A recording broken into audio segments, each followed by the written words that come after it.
Okay, thanks for tuning back in here on Jeff Outdoors, other edition of Maple Weather for February 10th, 2025. Um, just watching to see when we might be tapping for maple syrup production this year. And February is looking like a very challenging time. And I'm going to show you some things here real quick, just to give you an idea about tapping in Ohio. I know some folks down in southern Ohio have tapped. There was a quick warm up for northern Ohio. Some folks got like a week run, maybe a little bit, maybe made a couple gallons of syrup, something to that effect. But it was certainly quick, and it's gone. And what I'm going to show you here, it'll tell you that it may be gone until the end of the month. So what we're looking at here real quick is the GFS. This has been the weather model that has been pretty good as far as modeling forecasts. So that's kind of what we're going with. We also look at the Canadian model as well. So first things first, and this is mostly concentrating on the state of Ohio for tapping for maple trees, but you can look at your neighboring states and kind of go look at those as I go through the models as well, if you like. So you guys down in Kentucky, I know you're boiling. Pennsylvania is probably hit or miss. Indiana's pretty much frozen up right now. Wisconsin, Michigan, you guys got a bunch of snow coming, so forget about tapping for a while.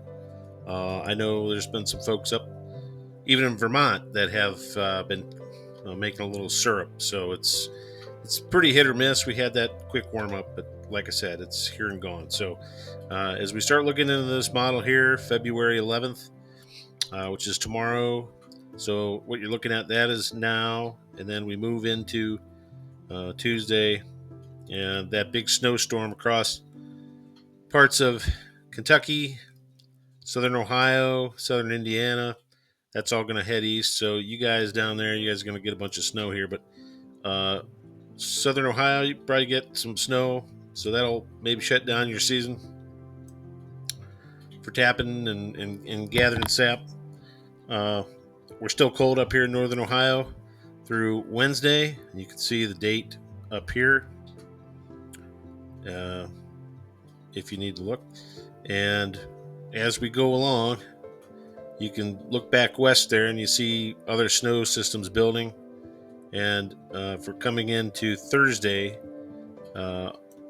us here in Ohio, we get a little bit of rain down south, but you can see the northern portion there in that pink. That's all freezing rain and snow. So our area of northeastern Ohio, we're going to have looks like a pretty wintry mix at least.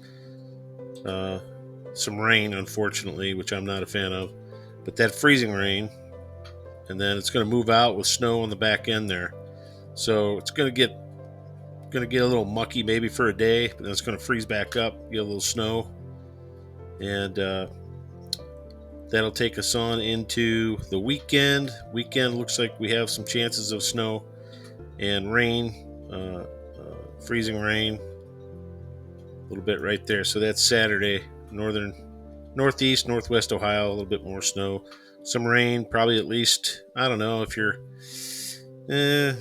say you're in Mount Vernon or Morrow County, that area south, you guys are probably going to get more rain on Saturday than anything. Same with us here, unfortunately. But moving on into Sunday, a little bit more chances of snow on the back end of that system too.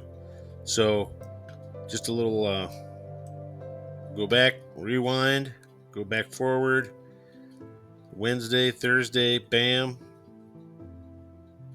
Still cold. These blue bars here, these blue lines, that's all cold front.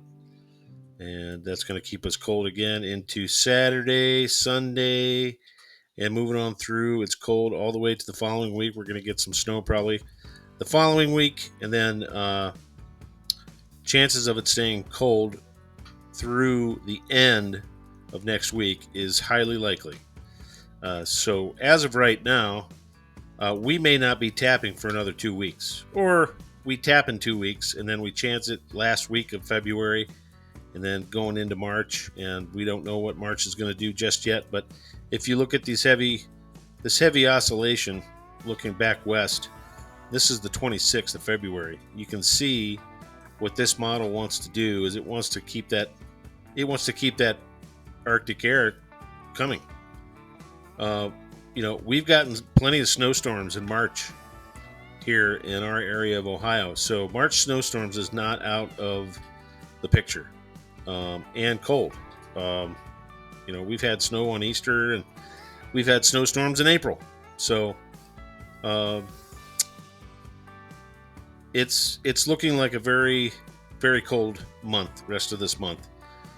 So tapping in 2 weeks, I think that's what we're probably going to plan for right now, just so we can get them in. Those taps will stand for about 6 weeks, 4 to 6 weeks, as far as the fluctuations on the temperatures go. But you can see the temperatures fluctuate here. We're going to look at the Canadian model real quick. And this is all temperature starting here on February 7th. So today is the 10th. So starting right here, which is about accurate. It's been about 29 degrees here for us today. So yeah, it's pretty close. It's 26, 27, 29, right there. So, but if you look, I'm just going to hit play here. It's going to go. I want you to just watch the up and down. Here's Ohio, up and down a little bit. You see a glimpse of 35 and 41 in there, but it's nothing to. It's not going to be enough to get really, really, really good sap flows. If you've been tapping for a while, you know that a good sap run is about a week long. You got up and down, freeze thaw, and the sap just runs like crazy. But right now, we see little tiny blips, but there's nothing telling us, hey, we're going to be consistently 25 degrees at night, 40 during the day, that type of thing. Sap does like to run about 38 degrees, so if you get a 38 degree day, you probably get some. If it doesn't warm up till early afternoon, it's probably not going to amount to much anyways, but this is what we do to stay on top of the temps on when to tap and everything. So looks like another cold next couple weeks. So that's the weather report for today for Maple Weather. Thanks for tuning in. We'll see you back here again on the next post. Thanks for watching.